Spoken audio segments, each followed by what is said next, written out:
इस time table के through हम सिर्फ 100 दिनों के अंदर अपना कोर्स ही कंप्लीट नहीं करने वाले, बल्कि हम उस कोर्स का, उस सिलेबस का एटलीस्ट 2 बार रिवीजन भी करने वाले हैं।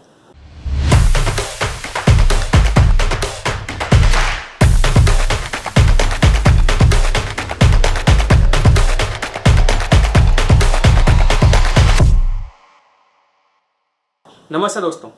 So finally the day has come. The day has come when I'm going to release the BITSAT 2021 100 days timetable. So you can just go to the description, there you would find a link. Just click on that and download the timetable for you. But before actually implementing it, I would like to share with you some very important and crucial points that I've kept in mind while building this timetable. Okay, so उन पे हम लोग यार बात कर लेते हैं। ज़्यादा टाइम नहीं लूँगा आपकी इस वीडियो में। There are just 3 to 4 points that I need to discuss, right? So let's get started with this video. So basically, if you are a kind of student who has not yet started the BITSAT preparation, or they have recently started the BITSAT preparation, even then you can follow this timetable and get a very decent score of more than 300 marks in your upcoming BITSAT exam. अब आपको लगेगा कि यार भैया तो exaggerate कर रहे हैं, इतने कम टाइम में सिर्फ 100 डेज में हम कैसे BITSAT में इतना अच्छा स्कोर कर सकते हैं।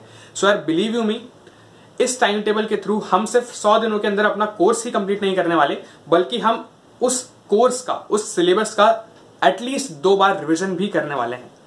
बहुत ही प्रॉपर तरीके से यार मैंने बहुत टाइम लगा के इसको प्लान करा है। So please be with me till the end of this video. मैं आपको सब एक करके स्टेप बाय स्टेप समझाऊंगा, राइट? सो पॉइंट नंबर 1, और आई शुड से 1 का भी सब पार्ट ए ये है कि अगर आपकी प्रिपरेशन बिल्कुल जीरो है तो आप इस टाइम टेबल को फॉलो करना स्टार्ट कर सकते हैं। इस टाइम टेबल के हिसाब से जो डे 1 है वो होगा यार 20 जनवरी को, तो तब से आपका डे 1 स्टार्ट हो जाएगा आपके इस 100 डेज के टाइम टेबल का, और आपको वो फॉलो करना है। अगर आप उसको प्रॉपरली फॉलो कर रहे हैं then at the end of those 100 days I am pretty sure कि यार आपकी प्रिपरेशन बहुत अच्छी हो चुकी होगी। फिजिक्स मैथ्स में आपका 2 बार रिवीजन भी हो चुका होगा even after completing your syllabus, and chemistry में आपकी एनसीईआरटी से कॉन्सेप्ट अच्छे हो चुके होंगे, एग्जाम्पलर आपने सब सॉल्व कर रखी होगी। सो उसमें आपको डरने की कोई बात नहीं है। पॉइंट 1 का पार्ट बी ये है कि अगर आपकी प्रिपरेशन ऑलरेडी चल रही है जेईई मेंस के लिए, या फिर आपने काफी टाइम पहले BITSAT के लिए पढ़ना स्टार्ट कर दिया था, still you can use this time table. ये टाइम टेबल बिल्कुल भी रिजिड नहीं है लाइक अदर टाइम टेबल्स, ये बहुत ज्यादा फ्लेक्सिबल है। आप इसमें सेक्शंस को ऊपर नीचे कर सकते हो। अगर आपको लग रहा है कि यार भैया ने फिजिक्स के वो चैप्टर्स ऊपर दे रखे हैं, फरवरी में दे रखे हैं पढ़ने के लिए, जो मुझे ऑलरेडी आते हैं, तो आप उन चैप्टर्स को नीचे शिफ्ट कर सकते हो, और जो चैप्टर्स आपको नहीं आते आप उनको ऊपर ले जा सकते हो। So this is very flexible. आप इसके अकॉर्डिंग अरेंज कर सकते हो, आप अपने कन्वीनियंस अकॉर्डिंग, आप अपने रिक्वायरमेंट के अकॉर्डिंग टाइम टेबल को चेंज कर सकते हो। But the theme of the time table should remain constant. अब ये थीम क्या है? थीम यार बिल्कुल सिंपल सा है, that in the whole week हमें सिर्फ 5 डेज पढ़ना है, बाकी जो 2 दिन है उसमें हम नहीं पढ़ेंगे। बाकी 2 दिन में से 1 दिन जाएगा हमारा रिविजन में। किस चीज का रिविजन भैया? उन सब चीज का रिविजन जो हमने 500 दिन में पढ़ा है, हम रिवाइज करेंगे at the end of the week. और दूसरा दिन जाएगा बफर यानी जो हमने टारगेट सेट करे थे फॉर दोस 5 डेज, अगर वो कंप्लीट नहीं हो पाए due to any reason whatsoever, तो वो बफर डे हमारा यूज होगा उन टारगेट्स को कंप्लीट करने में। तो ऐसे हर वीक में हम जो भी पढ़ रहे हैं हम उसको कंप्लीट भी कर पाएंगे और उसका रिविजन भी हाथों हाथ कर पाएंगे, ताकि बाद में छोड़ने के लिए कुछ रहेगा ही नहीं, राइट? तो हम ऐसे एक बार रिविजन उस वीक के एंड में ही कर लेंगे चैप्टर्स का। तो आप अपने हिसाब से इसको मॉडिफाई कर लीजिए, बट जस्ट मेक श्योर कि आप ये 5+2 रूल जो है, यानी 5 days of study, 1 day of revision and then 1 day of buffer, आप इसको फॉलो कर रहे हैं। अगर आप इसको फॉलो करेंगे देन कोई नहीं रोक सकता आपको अच्छा स्कोर करने से, क्योंकि हम सिर्फ पढ़ नहीं रहे, हम यहाँ रिवाइज भी कर रहे हैं। मेन प्रॉब्लम क्या आती है स्टूडेंट्स के साथ कि रिविजन नहीं हो पाता। भैया पढ़ तो लिया, सिलेबस तो कंप्लीट हो गया, बट रिविजन कब करें? रिविजन का टाइम ही नहीं है।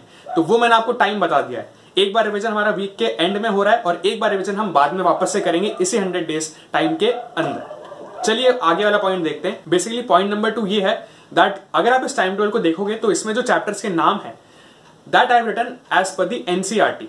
वो मैंने एनसीईआरटी से लिखे हैं, बट हो सकता है कि that you are preparing from some reference book और फ्रॉम योर कोचिंग मटेरियल, तो वहां पे आपको चैप्टर्स के जो नाम है, टॉपिक्स के जो नाम है वो थोड़े से डिफरेंट दिखे। सो वहां पे घबराने की कोई जरूरत नहीं है। आप बस ये देख लेना कि जो चैप्टर्स एनसीईआरटी में हैं उनमें जो जो टॉपिक्स हैं अंदर, फॉर एग्जांपल रे ऑप्टिक्स है तो उसमें रिफ्लेक्शन है, रिफ्रैक्शन है, मैग्निफिकेशन है हमारा, ये सब चीजें हैं।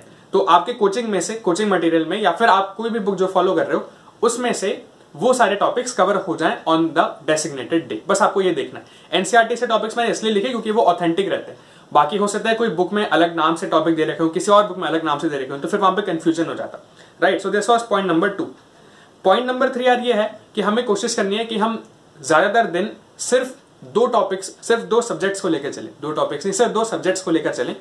यानी फिजिक्स, केमिस्ट्री, मैथ्स में से हमें कोई से भी 2 उठा लेने एंड उन दोनों को हमें पूरे दिन में पढ़ना है, पूरे दिन में कंप्लीट करना है। हमें कोशिश नहीं करनी कि हम तीनों साथ में कर लें, या फिर हमें ऐसा भी नहीं करना कि हम तीनों में से सिर्फ एक को ही पकड़ के सुबह से रात तक बैठे रहें। तीनों अगर जब हम साथ में लेंगे तो प्रॉब्लम क्या होती है कि हम किसी एक पर प्रॉपरली फोकस नहीं कर पाते और बहुत ज्यादा हेक्टिक हो जाता है तीनों को साथ में मैनेज करना।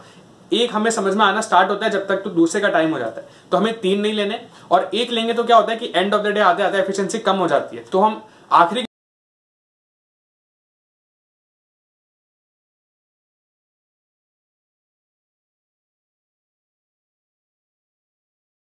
डेज में कुछ दिन मेरे को ऐसा लगा कि यार जो टॉपिक्स हैं वो थोड़े से लाइट हो गए, तो मैंने तीसरा सब्जेक्ट भी इंट्रोड्यूस कर दिया।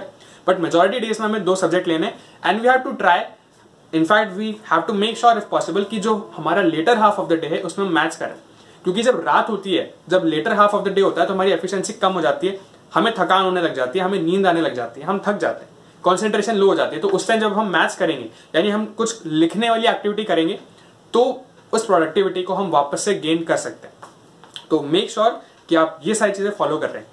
अगला पॉइंट यार दोस्तों ये है कि ये जो फिजिक्स और मैथ्स के आपको टॉपिक्स दिख रहे होंगे टाइम टेबल में, इसमें आपको यार एटलीस्ट HC वर्मा और RD शर्मा के लेवल से प्रैक्टिस करनी है, समझ गए। तो फिजिक्स में यार आपको HC वर्मा एटलीस्ट करनी है, सारे सॉल्व एग्जांपल्स करिए, सब्जेक्टिव एक्सरसाइज के क्वेश्चंस हैं अब वो सारे करिए, सारे नहीं तो एटलीस्ट एक क्वेश्चन करिए हर टाइप का।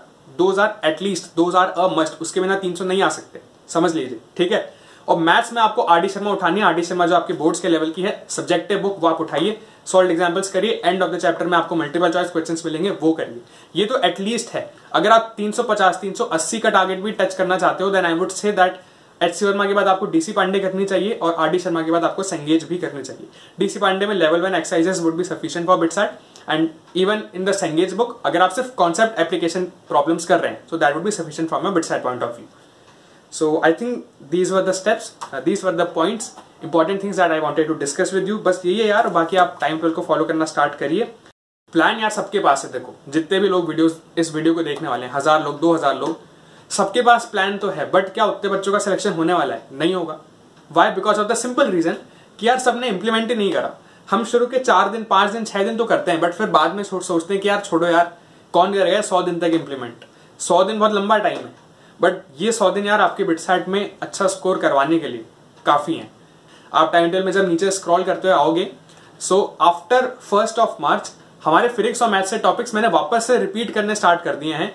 इनफैक्ट जो इंपॉर्टेंट चैप्टर्स उनको मैंने पहले रिपीट करा है, ताकि हम उनका रिविजन भी कर सकें आफ्टर कंप्लीटिंग देम वंस। चलिए यार, इस वीडियो को यहीं पे एंड करते हैं। अगर आपको वीडियो पसंद आई हो तो प्लीज इसे लाइक करिए, शेयर करिए अपने और फ्रेंड्स के साथ। आपके एटलीस्ट बेस्ट फ्रेंड को वीडियो जरूर मिलनी चाहिए अगर वो एक बिटसैट एस्पिरेंट है तो। And subscribe to our channel if you're new, and don't forget to hit the notification bell। चलिए नेक्स्ट वीडियो में मिलते हैं।